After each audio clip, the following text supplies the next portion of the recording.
श्री कृष्णाय नमः। श्री गोपीजन वल्लभाय नमः। श्रीमदाचार्य चरण कमलेभ्ये नमः। श्री गुसाई जी परम दयालवे नमः। श्री गुरुवे नमः।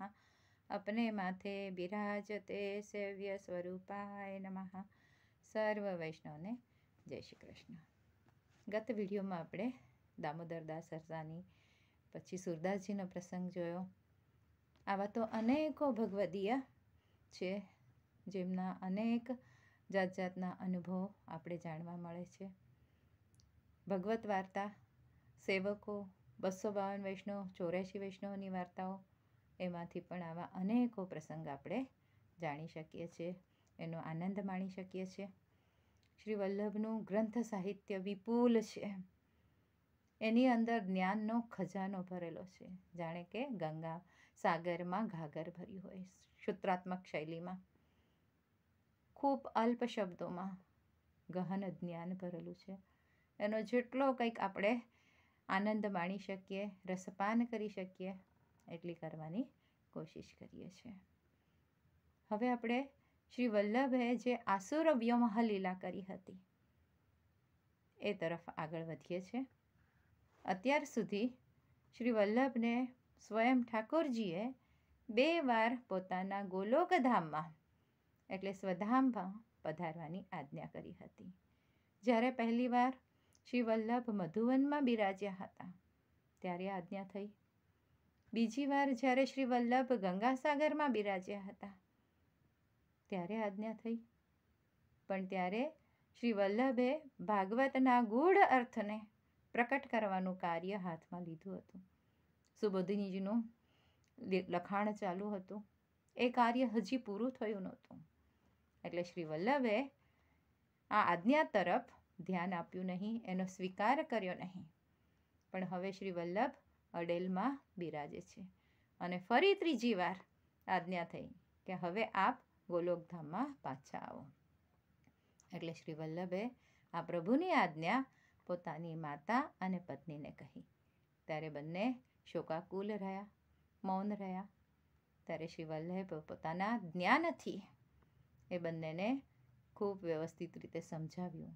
પોતાનો જે આ અવતાર ભૂતલ પર થયો છે એ કાર્ય વિશે, એ અવતાર વિશે પણ બધી જાણકારી કહી અને પોતાનો જે ઉત્તરાધિકાર હતો શ્રીનાથજીની સેવાનો એ અધિકાર પોતાના જ્યેષ્ઠ પુત્ર ગોપીનાથજીને સોંપ્યો અને પછી સંન્યાસ લેવાનો આગ્રહ રાખ્યો। તે માટે સંન્યાસ નિર્ણય ગ્રંથની રચના કરી અને એની અંદર ભક્તિ માર્ગીય સંન્યાસનું સ્વરૂપ શું છે એ વિશે બધાને સમજાવ્યું। દામોદરદાસ હરસાણીજીને સાંત્વના આપી અને કહ્યું કે તમે આ પરિવારજનોનું ધ્યાન રાખજો અને તમે ક્યારેય ચિંતા કરશો નહીં, હું સદૈવ તમારી સાથે જ છું। જ્યારે પણ તમે મારું સ્મરણ કરશો અલૌકિક સ્વરૂપે હું તમને દર્શન આપીશ, માર્ગદર્શન આપીશ।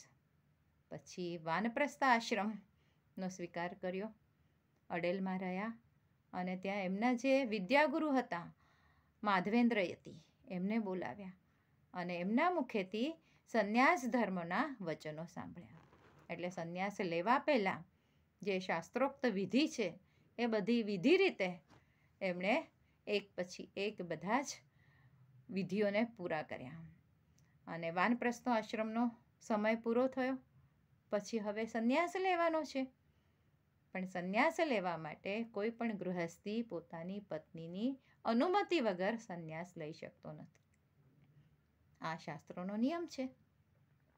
એટલે એમણે પોતાની પત્ની પાસે સંન્યાસ લેવા માટેની અનુમતિ માંગી। 2 વાર વિનંતી કરી પણ છતાંય મહાલક્ષ્મીજીએ કોઈ જવાબ આપ્યો નહીં। ત્રીજી વાર ફરી વિનંતી કરી છતાં કોઈ પ્રત્યુત્તર મળ્યું નહીં। એટલે શ્રી વલ્લભ જ્યાં કુટીમાં બિરાજ્યા હતા ત્યાં પોતાના પ્રતાપ બળથી અગ્નિ પ્રકટ કર્યો અને એ કુટી જાણે આગથી બળવા લાગી, ભડકે બળવા લાગી। મહાલક્ષ્મીજીએ જોયું કે મારા સ્વામી તો ત્યાં કુટીમાં બિરાજે છે અને કુટીમાં તો આગ લાગી ગઈ છે, એટલે જોરથી એમણે બૂમ પાડી, બહાર નીકળો, બહાર નીકળો, બહાર નીકળો। બસ આવી રીતે 3 વાર કહ્યું અને શ્રી વલ્લભ કુટીમાંથી બહાર પધારી ગયા.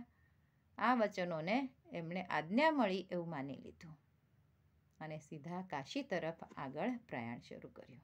એમની સાથે એમના પરિવારજનો અને થોડા સેવકો પણ કાશી આવી પહોંચ્યા. આજ માટે આટલું જ. આના પછીનો પ્રસંગ આપણે આગળના વિડીયોમાં જોઈશું. આજના વચનોને પ્રભુ ચરણોમાં સમર્પિત કરું છું. કૃષ્ણાર્પણમસ્તુ. જે કંઈક ભૂલ ચૂક થઈ હોય તે માટે ક્ષમા ચાહું છું. જય શ્રી કૃષ્ણ.